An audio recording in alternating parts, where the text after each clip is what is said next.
नमस्कार, मी आहे जयश्री. तुमचं माझ्या व्लॉगमध्ये स्वागत करते. तर बघा, आज मी बनवते आहे चिकनची भाजी बनवते. सुरुवातीला आधी मी बनवलं होतं मसाला. ती छोटी कढई दिसत आहे तुम्हाला त्यामध्ये. पण मग म्हटलं चला आपल्याला रस्सा पण जास्त बनवायचा आहे तर ते बसणार नाही. म्हणून मग मी मोठ्या पातेल्यामध्येच टाकून घेतलं होतं. आणि या एका साईडला जिरा राईस मी करत होते. तर मी बघा आधी तूप टाकून घेतलं होतं. मग मला असं वाटलं की कमी होईल. जिरा राईस आहे ना, थोडं जास्त तूप आणि जिरं असलं ना तर एकदम भन्नाट लागतो. ट्राय करून बघा. नॉर्मली आपण जेवढं टाकतो त्यापेक्षा एक एक चमचे जास्त घाला, एकदम चविष्ट होतो.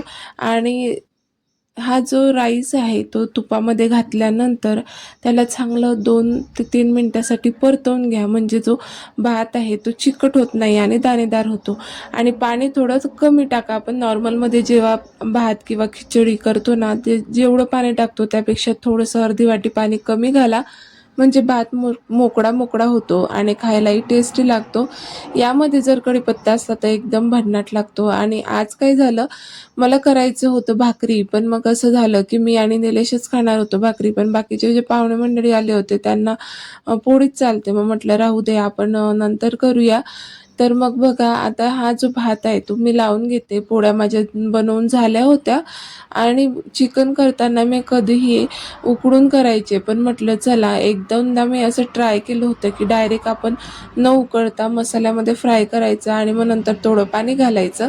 ते एकदम फार चविष्ट होतं. फक्त यावेळेस असं झालं होतं की निलेश म्हटले होते की तू थोडं यामध्ये पाणी घाल, रस्सा आहे कर. आणि रस्सा केल्यानंतर कसं असतं, पिलाही जातो. आमच्याकडे रस्सा पितात, म्हणून मग ते म्हटले थोडं कर. आणि गरमी एवढी होते आहे की तो रस्सा प्यायची इच्छाच नव्हती होत. कारण सकाळपासून 8 वाजेपासून खूप गरमी होती आणि गरमीमध्ये मसालेदार किंवा रस्सा असं गरम गरम खायला नको वाटतं. पण मग मी थोडा रस्सा केला आणि मग तो शिल्लक राहिल्यानंतर मी ठेवला नाही, कारण आम्हाला जायचं होतं लग्नाला. तर मग म्हटलं नंतर कोण खाणार हे संध्याकाळी किंवा सकाळी, मग त्यापेक्षा म्हटलं जाऊ दे, फेकूनच देते. रस्सा मी सगळा फेकून दिला. पण भाजी एक नंबर झाली होती, खूप टेस्टी झाली होती. बघा, मी भातामध्ये कधीही पाणी मोजून घालत असते. असं बघा, आता मी या ठिकाणी 3 वाट्या घेतल्या होत्या तांदूळाच्या, तर मी इथं 6च वाट्या घालणार आहे पाणी. आणि वाटीमध्ये पाणी घेताना ती थोडीशी खाली ठेवणार, एकदम काठोकाठ फुल नाही घेणार, असे मी माप घालत असते. तर त्याच्याने एकदम परफेक्ट असा भात तयार होतो. आणि जे चिकन आहे ते मी थोडंसं वाफवण्यासाठी ठेवून दिलेलं होतं. आणि त्याला थोडंसं पाणी सुटलं की मग मी त्यामध्ये पाणी घालणार आहे. बघा अशा प्रकारे, आणि छान असं पाणीसुद्धा सुटतं आहे आणि चिकन पण छान प्रकारे होतंय. तर चिकन शिजायला काहीच वेळ लागत नाही. तुम्ही पत्याल्यात जरी केलं तरी 15 मिनिटामध्ये चिकन शिजून होतं. मोजून तुम्ही करून बघा, नक्कीच तुम्हाला 15 मिनिटामध्ये शिजलेलं चिकन मिळेल. बघा अशा प्रकारे. जर बॉयलर असलं ना तर मग 15 मिनिटात शिजतं. आणि जर तुम्ही गावरान किंवा कडकनाथ वगैरे अशा जर चिकन आणलं तर मग ते थोडं वेळ घेतं, 20 ते 30 मिनिट त्यांना लागू शकतात शिजायला. पण जी बॉयलरची कोंबडी असते तर ती पटकन शिजली जाते.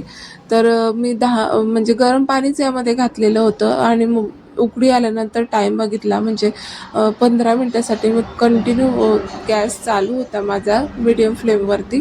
तर एकदम छान असं चिकन शिजून गेलं होतं. आणि आपण माहिती आहे का, रस्सा करताना कधी जास्त पाणी घातलं ना तर तेवढं त्याला तेल येतं, आणि पाणी कमी घातलं तर तेल कमी होत जातं, असं आहे.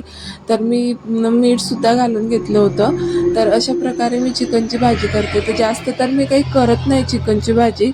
महिन्यातून एकदा किंवा 2-3 महिन्यातून एकदा असंच करत असते. आमच्याकडे रेग्युलर नाही खात, कधीतरी आम्ही आणून खातो. तर बघा अशा प्रकारे मस्त असा उकळी सुटलेली आहे, एकदम भन्नाट असा वासही येतो आहे. कुणाकुणाला आवडतो असा रस्सा प्यायला, नक्की कमेंटमध्ये सांगा मला. आणि बघा असं भन्नाट असं चिकन रेडी झालेलं होतं आपलं.